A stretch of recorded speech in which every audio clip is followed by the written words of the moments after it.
فرمایا ان اللہ و ملائکتہ، بے شک اللہ تعالیٰ اور اس کے فرشتے یصلون علی النبی، نبی پر رحمت بھیجتے ہیں، یعنی فرشتے تو رحمت کی دعا کرتے ہیں اور اللہ رحمت بھیجتا ہے۔ یا ایھا الذین آمنوا، اے لوگو جو ایمان لائے ہو، صلو علیہ، نبی پر خصوصی رحمت بھیجا کرو جس کو اردو میں درود کہا جاتا ہے، وسلموا، اور سلامتی بھیجا کرو، تسلیمہ، سلامتی بھیجنا، یعنی خوب سلامتی بھیجا کرو۔ تو یہ آیت جب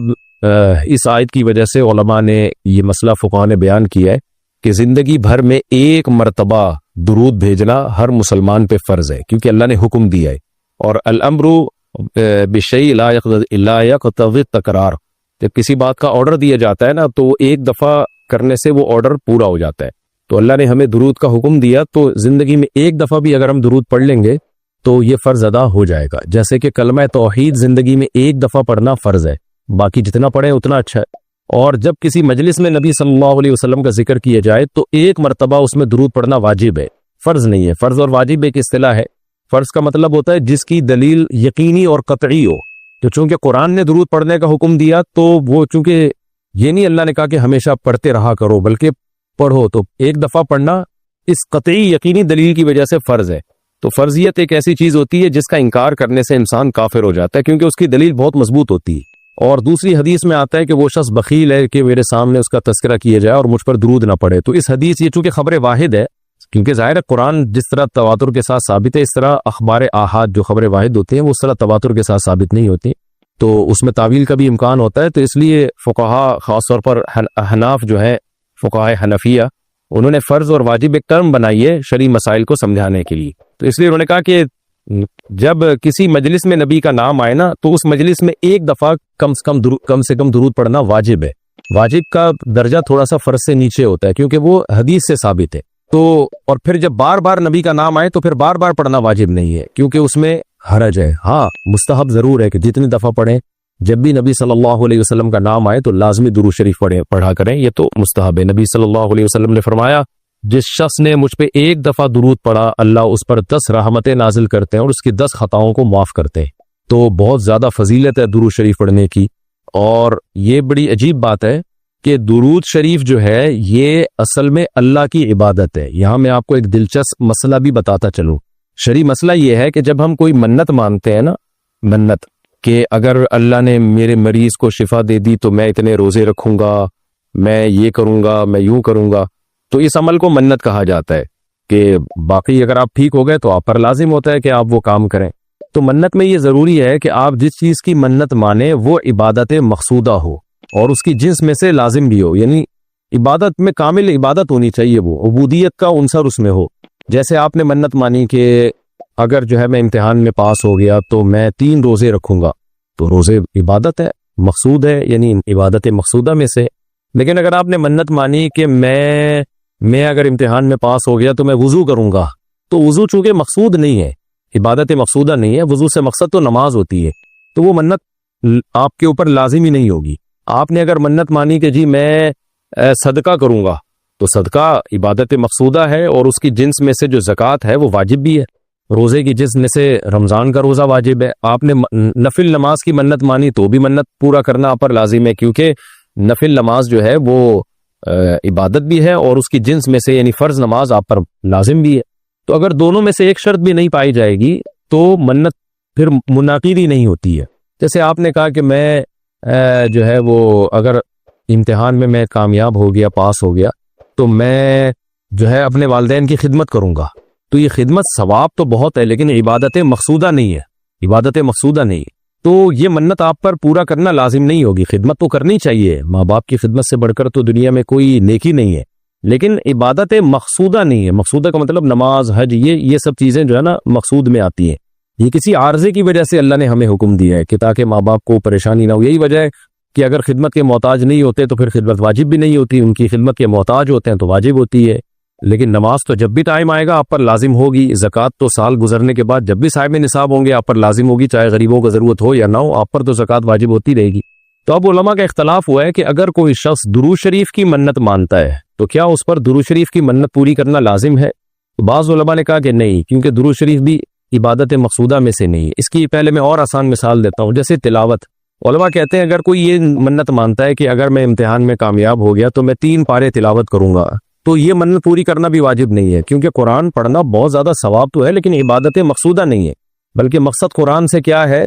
کہ آپ کا دل بنے اور آپ کو آخرت کی یاد تازہ ہو، آپ کو شرعی حکام کا علم ہو۔ ثواب بہت ہے، ہر ثواب کا کام اصطلاحی عبادت نہیں ہوتا، خوب سمجھ لیں۔ عبادت کی بھی دو قسمیں ہیں، ایک عبادت ٹرم ہے، اصطلاح ہے، اور ایک عبادت مجازن ہم عبادت، ہر اچھے کام کو عبادت کہتے ہیں، اس لحاظ سے تو کھانا کھانا بھی عبادت ہے کہ اگر آپ کی نیت اچھی ہے اس سے، لیکن ایک ہوتی ہے مقصود عبادت، تو مقصودہ عبادت میں سے نہیں ہے۔ ثواب بہت ہے قرآن کی تلاوت کرنا، اللہ سے محبت کی علامت ہے، بغیر سمجھ کے پڑھنا بھی بہت بڑی نیکی ہے، قرآن بغیر سمجھ کے پڑھنا بھی، لیکن قرآن کی تلاوت کی منت جو ہے وہ منعقد نہیں ہوتی۔ تو اسی طرح اب یہ اختلاف ہوا ہے کہ اگر کوئی درود شریف کی منت مان لیتا ہے کہ اگر میں امتحان میں کامیاب ہو گیا تو میں 100 دفعہ درود شریف پڑھوں گا، تو کیا یہ منت پوری کرنا واجب ہے یا نہیں؟ تو بعض علماء کہتے ہیں کہ واجب نہیں ہے۔ وجہ اس کی ہے کہ درود شریف عبادت مقصودہ نہیں ہے، کیونکہ درود شریف کا مقصد تو یہ سید الانبیاء محمد صلی اللہ علیہ وسلم سے محبت کا اظہار، یہ نماز روزے کی طرح نہیں، لیکن راجح قول یہ ہے جس پہ فتویٰ دیا گیا ہے کہ یہ منت پوری کرنا واجب ہے، کیونکہ درود شریف عبادت مقصودہ ہے، اور عبادت مقصودہ ہے اور اس کی جنس میں سے واجب بھی ہے، فرض بھی ہے۔ تو فرض کیسے ہے؟ کیونکہ قرآن نے ہمیں حکم دے دیا، اب زندگی میں ایک دفعہ درود شریف پڑھنا فرض ہو گیا، یہ مسئلہ تو آسانی سے سمجھ میں آ گیا کہ فرض کیسے۔ اب یہ ایک سوال پیدا ہوتا ہے عبادت مقصودہ کیسے ہے؟ نبی صلی اللہ علیہ وسلم کی تو عبادت جائز ہی نہیں ہے۔ اس کا بڑا دلچسپ جواب دیا حضرات فقہا نے کہ درود شریف اصل میں اللہ کی عبادت ہے جو ہم اللہ کو خوش کرنے کے لیے کرتے ہیں، کیونکہ اللہ نے ہمیں آرڈر دیا ہے، اور اس میں عبادت کا عنصر، عبادت کہتے ہیں جس کی جو ہے وہ جس میں عبودیت کا عنصر ہو، آپ بطور غلام جو کام کر رہے ہو، جس میں آپ کو لاجک پوچھنے کی بھی اجازت نہیں ہوتی۔ جیسے 5 نمازیں فرض ہیں نا، کیوں فرض ہیں؟ بھی لاجک کی بھی ہمیں حکم نہیں، ہم نے پڑھنی ہے۔ روزہ فرض ہے، اس کی حکمتیں اللہ نے بیان کی، لیکن وہ حکمتیں نہ بھی ہو تو روزہ رکھنا پڑے گا۔ تو درود شریف بھی عبادت مقصودہ میں سے ہے، اس لیے کہ اللہ نے ہمیں حکم دیا، تو ہم اللہ کو خوش کرنے کے لیے اللہ کی غلامی کے طور پر پیغمبر پر درود بھیجتے ہیں، تو اس سے درود شریف کی اہمیت بہت زیادہ بڑھ جاتی ہے، اور اس میں بہت ساری حکمتیں حاصل ہو جاتی ہیں کہ ہم اللہ کو راضی کرنے کے لیے، کیونکہ اللہ نے ہمیں حکم دیا ہے، جیسے نماز کا حکم دیا، زکوٰۃ کا حکم دیا، اللہ نے کہا کہ تم یہ عبادت کرو گے میری، یہ ہوگی میری، کیونکہ دعا عبادت ہے۔ دعا میں کیا ہوتا ہے؟ ہم اللہ سے بھکاریوں کی طرح مانگتے ہیں، تو اللہ نے کہا اور دعائیں تم مانگو نہ مانگو، یہ والی تو اسپیشلی تم پہ فرض ہے۔ ایک تو اطلاق دعا مانگنا ہے نا، لیکن اسپیسیفک کوئی مخصوص دعا مانگنا تو فرض نہیں ہے، لیکن یہ والی دعا مانگنا ہم پہ اللہ نے فرض کیا ہے کہ تم نے پیغمبر کے لیے رحمت کی دعا کرنی ہے، یہ تم پہ فرض ہے، یہ مجھے خوش کرنے کے لیے فرض ہے۔ تو یہ عبادت ہے، لیکن اللہ کی عبادت ہے، اور نبی کے لیے دعا ہے یہ، تو اس سے درود شریف کی اہمیت بھی بہت بڑھ جاتی ہے، اور ہمیں سید الانبیاء صلی اللہ علیہ وسلم کی اہمیت کا بھی پتہ چلتا ہے کہ اللہ نے پیغمبر پہ درود بھیجنے کو اپنی عبادت قرار دے دیا ہے، تو سید الانبیاء صلی اللہ علیہ وسلم کی بھی ویلیو بہت زیادہ بڑھ جاتی ہے۔ جیسے قرآن میں آتا ہے نا کہ وَرَفَعْنَا لَكَ ذِكْرَكَ، ہم نے آپ کے تذکرے کو بلند کیا ہے، تو کیسے بلند کیا؟ علماء نے اس کا جواب دیا کہ نماز میں بھی درود شریف ہے، اور اتحیات میں نبی صلی اللہ علیہ وسلم پہ سلامتی بھیجنے کو اتحیات کا حصہ بنا دیا گیا ہے، اور اذان میں اشہد اللہ الہ الا اللہ کے ساتھ اشہد ان محمد رسول اللہ کو بھی ایڈ کیا گیا ہے، تو اس سے سید الانبیاء صلی اللہ علیہ وسلم کی بہت زیادہ فضیلت ثابت ہوتی ہے، تو اس لیے درود شریف کا اہتمام کرنا چاہیے۔ جیسے شریعت میں بعض عبادتیں بعض اوقات میں زیادہ پسندیدہ ہیں، آپ دن میں نوافل پڑھیں اس کا بھی ثواب ملتا ہے، لیکن یہ نوافل آپ رات کے آخری حصے میں پڑھیں تو تہجد بن جائے گی، بہت زیادہ ثواب ہو جائے گا۔ آپ روزہ رکھیں، عام دنوں میں ثواب ہے، عید جمعرات کو زیادہ ثواب ہے، ایام بیز میں زیادہ ثواب ہے، رمضان کا تو بہت ہی زیادہ ثواب ہے، عاشورہ کا بھی ثواب ہے۔ تو جیسے جتنی بھی عبادتیں ہیں وہ خاص دن اور خاص اوقات میں ان کی فضیلت بڑھ جاتی ہے، تو ایسے ہی درود شریف کے بارے میں حدیث میں آتا ہے کہ عام دنوں میں بھی درود شریف میں بہت ثواب ملتا ہے، لیکن صحیح حدیث سے یہ بات ثابت ہے کہ جمعے کے دن درود شریف پڑھنا عام دنوں سے زیادہ افضل۔ اسی وجہ سے ہمارے اکابر کا ہمیشہ سے معمول رہا ہے، جو ہم نے دیکھا بھی ہے کہ وہ جمعے کے دن خاص طور پر عصر کی نماز کے بعد درود شریف پڑھنے کا بہت زیادہ اہتمام کرتے ہیں، اور جب وہ عمرے کے لیے یا حج کے لیے جاتے ہیں تو بھی مسجد نبوی میں اکثر وہ میں نے دیکھا اپنے بڑوں کو کہ وہ عصر کی نماز کے بعد نا مسجد نبوی میں صرف درود شریف ہی پڑھتے ہیں بیٹھ کے۔ ایک تو وہ جگہ ایسی ہے کہ جہاں سید الانبیاء صلی اللہ علیہ وسلم کا روضہ اطہر ہے سامنے، اور پھر وہاں جمعے کا دن بھی ہو تو، اور پھر عصر کی کا وقت جو ہے وہ قبولیت کا وقت ہوتا ہے جمعے کے دن، جیسے کہ حدیث میں آتا ہے نا جمعے کے دن ایک گھڑی ایسی ہوتی ہے جس میں دعا رد نہیں ہوتی، تو جمہور علماء اس طرف گئے ہیں کہ اس سے عصر کا ٹائم مراد ہے، اگرچہ اس میں اختلاف ہے لیکن جمہور اس طرف گئے ہیں کہ عصر کا وقت مراد ہے۔ تو جمعے کے دن عصر کے وقت درود شریف کا اہتمام کرنا چاہیے. اور ویسے بھی اگر آپ کو عصر کے وقت ٹائم نہیں ملتا تو جمعے کی نماز کے لیے آپ وقت سے بہت پہلے آ جائیں, نہا دھو کے تیار ہو کے اگلی صف میں بیٹھیں, اور خطیب صاحب کا بیان شروع ہونے سے پہلے آپ تحیۃ المسجد پڑھنے کے بعد درود شریف کی کثرت کیا کریں. تو اس کے بہت زیادہ فضیلت ہے اور ہمیں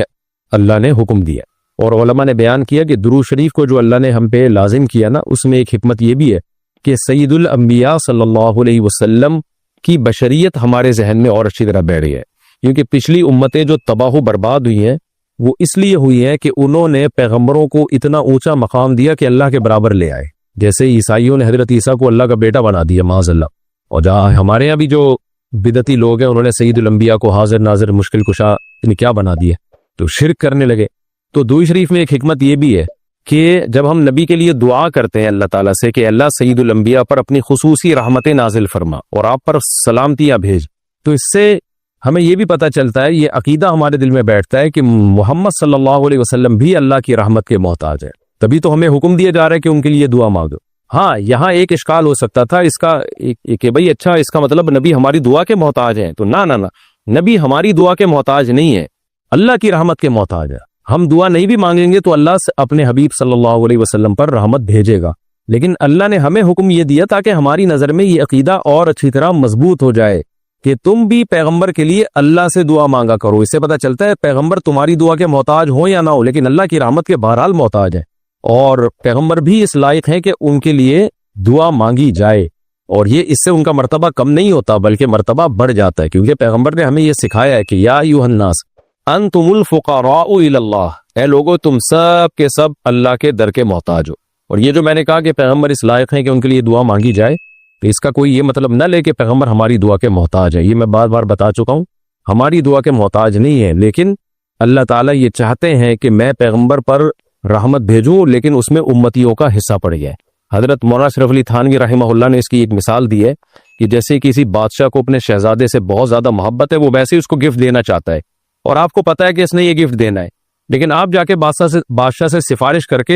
کر دیتے ہو کہ بھئی ان کو یہ گفٹ دے دو. اس میں آپ کا مقصد یہ ہوتا ہے کہ بادشاہ نے تو کرنا ہی ہے, تو بادشاہ کے دل میں ہمارا مقام بھی بڑھ جائے گا کہ دیکھو جو کام میں چاہتا ہوں تو یہ بھی مجھ سے وہی چاہتا ہے, اور اس سے نبی صلی اللہ علیہ وسلم سے بھی آپ کا تعلق بڑھ جائے گا, اور یعنی جو شہزادہ ہے نا اس سے بھی تعلق بڑھ جائے گا آپ کا. تو جب ہم اللہ سے دعا مانگتے ہیں نبی کے لیے تو ہمارا اللہ کا ریلیشن بھی بڑھتا ہے, اس سے اللہ خوش ہوتا ہے کہ دیکھو میرے حبیب کے لیے یہ بھی مجھ سے کہہ رہے ہیں رحمت بھیجنے کا, اور سید الانبیاء سے بھی ہمارا تعلق بڑھ جائے گا. قیامت کے دن یہ چیز سفارش میں معاون اور مددگار ہو.